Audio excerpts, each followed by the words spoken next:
میرا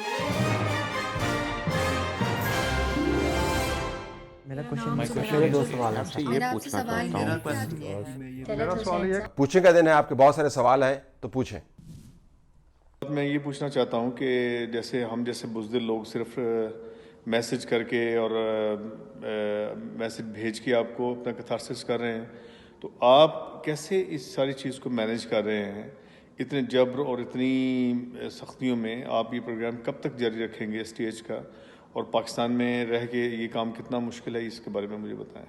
فرینکلی میرا نہیں خیال کہ، میں پہلے بھی بتا چکا ہوں کہ یہ بہت مشکل کام ہے، کیونکہ ہم کیا کر رہے ہیں، جو حقائق ہیں ان کو عوام کی زبان سے نکلتے ہوئے ہم سنتے ہیں، ہم اس کا جواب دیتے ہیں اپنی تجربے کی روشنی کے اندر، معلومات کی روشنی کے اندر.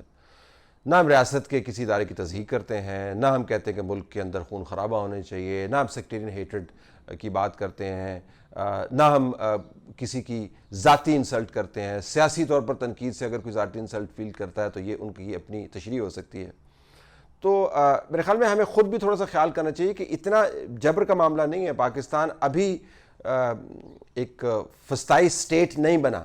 نیم فسطائیت کی طرف ہم مائل ضرور ہیں، یہ میں آپ کو بتا دوں، بالکل مائل ضرور ہیں، لیکن فسطائی سٹیٹ نہیں بنا. اس موقع کے اوپر عوام جو ٹیکس دیتے ہیں اور اس ملک کا درد اپنے سینے میں رکھتے ہیں، اور ان کی ایک پوری تاریخ ہے اس ملک کے ساتھ ایسوسیشن کی، ان کو کھل کے اپنی بات کرنی چاہیے تدبر اور تدبیر کے ساتھ، ہنگامہ مچائے بغیر. تو میرے خیال میں اگر ہم یہ پیرامیٹر بنائیں تو آسانی سے آپ بات کر سکتے ہیں. اس ملک کے اندر بہت کچھ ایسا ہو رہا ہے جس کے نتائج آپ کو آنے والے 5 سال میں بھگتنے پڑیں گے، سب کو بھگتنے پڑیں گے، تمام اداروں کو بھگتنے پڑیں گے. تو تدبر کا تقاضا یہ ہے کہ جو تنقید ہے، کنسٹرکٹیو تنقید ہے، اس پر کان دھریں، اور جو حالات ہیں اس کے مطابق اس کو ٹھیک کریں. یہ دبا دینے سے جو ہے معاملات طے نہیں ہوتے. دیکھیں اگر سارے میڈیا کو مٹھی میں لانے سے اور اس کو بوٹ کے نیچے رکھنے سے معاملات طے ہوتے تو صدام حسین، میں پہلے بھی کہہ چکا ہوں، ابھی بھی طاقت کے اندر ہوتا. حسنی مبارک ابھی بھی طاقت کے اندر ہوتا. جو معمر قذافی ابھی بھی طاقت کے اندر ہوتا. جو بڑے بڑے اسٹالنسٹ ویوز رکھنے والے لوگ تھے کہ ہم اپنے ہاتھ سے جبر کرتے ہیں اور لوگ بات نہیں کرتے، وہ تتر بتر کرتے ہیں تاریخ نے. ابھی لوگ جنرل سیسی کی بڑی بات کرتے ہیں ایجپٹ کے اندر. It's a matter of time. آپ دیکھیے گا کہ آپ روک نہیں سکتے لوگوں کی بپتا کو، اور اس میں صرف لوگوں کی بپتا نہیں ہے، اس میں پاکستان کی بپتا اور پاکستان کا مقدمہ ہے جو ہمیں لڑنا ہے. تو میرے خیال میں زیادہ خوف میں مبتلا ہونے کی ضرورت نہیں ہے. جب تک اللہ نے توفیق دی ہے، اپنی تدبر کے ذریعے آپ بات کرتے رہیں تدبیر کے ساتھ، درد کے ساتھ، تو اتنا خطرہ نہیں ہے. طالب صاحب، میرا آپ سے سوال ہے کہ جو موجودہ حالات میں سب سے زیادہ نقصان کس ادارے کا ہوا ہے؟ پارلیمنٹ کا، عدلیہ کا، میڈیا کا، یا پھر چوتھے ادارے کا، جس کے بارے میں سب جانتے ہیں چوتھا ادارہ کون سا ہے؟ دیکھیں آپ فوج کی بات کر رہے ہیں، آپ چوتھے ادارہ کیوں کہتے ہیں؟ ٹھیک ہے، میں سمجھتا ہوں ہم بھی کبھی کبھی ہاتھ ہلا رکھ دیتے ہیں، لیکن تمام پاکستان کی ادارے معتبر ہیں. ریاستیں اداروں سے چلتی ہیں، ریاستیں اداروں کے ساتھ چلتی ہیں، اور ادارے جو ہیں وہ جمع میں ہیں، وہ واحد میں نہیں ہیں.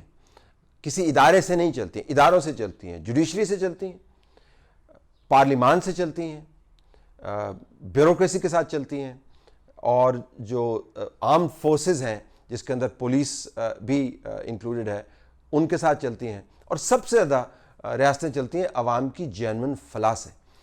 آپ محض اداروں کی تکبیر اور تعظیم ہر وقت لوگوں پر طاری نہیں کر سکتے. لوگوں کے ساتھ اگر آپ نے ہاتھ کیا ہے تو ریاست کا انتظام چلانا ناممکن ہو جاتا ہے. یہ 22 کروڑ عوام ہے.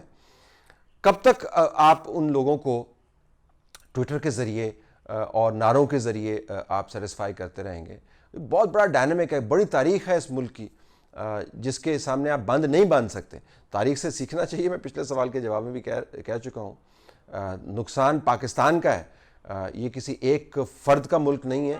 22 کروڑ کا یہ ملک ہے، اور سب لوگوں کا اس پر حق ہے. صاحب میں پشاور سے بات کر رہا ہوں.